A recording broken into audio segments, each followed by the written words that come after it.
Hi, folks. We're taking a look at a section out of Revelation chapter 3. Jesus is talking to 7 different churches, and one of them is the Church of Philadelphia. To the angel of the Church of Philadelphia write the words of the Holy One, the true One, who has the key of David, who opens and no one will shut, who shuts and no one opens. I know your works. Behold, I have set before you an open door, which no one is able to shut. I know that you have but little power, and yet you have kept my word and not denied my name.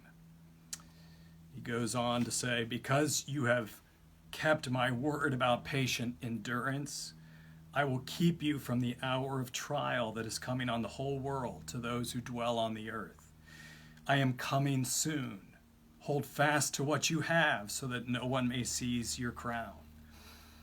The one who conquers, I will make him a pillar in the temple of my God.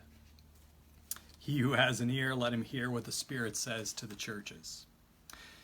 So, over the course of these 7 different churches that Jesus is speaking to, some of them are dealing with assimilating into the culture too much, like the church in Ephesus that we looked at last time.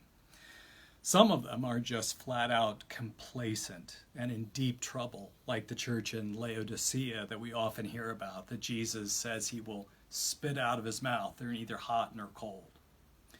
But then there are a few churches that are fearful about the persecution that they're dealing with.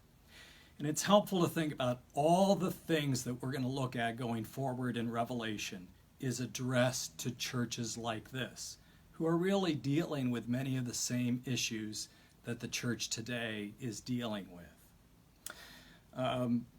Lots of things we could talk about, but for the church in Philadelphia, this is a church that was in a city that had had massive earthquakes. It was on volcanic rock, and basically it was a very unstable place. People were actually afraid to spend the night inside the city due to the number of aftershocks the city would have. And having lived in LA for a while, I know what it's like to worry about staying inside. Jesus says, you can trust me. The city of Philadelphia had received a lot of help from the government. So much so that they actually had changed the name of the city at one point from Philadelphia to Neo-Caesarea, New Caesar, to thank Caesar for sending them money to keep them going. But actually another emperor down the road had changed the previous policy and had basically caused Philadelphia to feel like they had been betrayed by the governing powers that they had trusted in before. Good thing that doesn't happen to Christians anymore, right? Well, Jesus is saying, look, you have hung on to me, and if you continue to hang on to me, I am going to make you stable. I am going to make you a pillar in the temple of our God, a place that will never be shaken, and you have a critical place in that. And he keeps talking about this open door that they are to go through. Philadelphia was a place that was actually built on a trade route and was really important in terms of spreading the gospel, so to speak, of being a part of the Roman Empire. Paul says, that's not what you're designed for as the church. I'm going to open the door for you to stand against the persecution of the Romans, the persecution of the Jews, that's in part of the passage we hadn't talked about. You will have the opportunity to go with me, even if it feels scary. So up on this particular door is, I take the confirmation class of our church, whitewater rafting.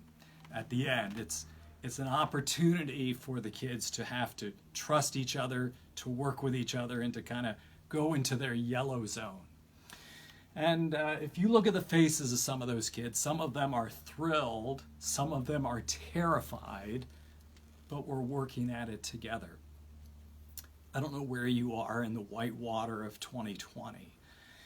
It can feel pretty scary, especially if you feel like you just don't have much power or ability to control your surroundings. But trust the one who opens the door for you, for the one who can make you a pillar in his temple as you trust him. God bless you today.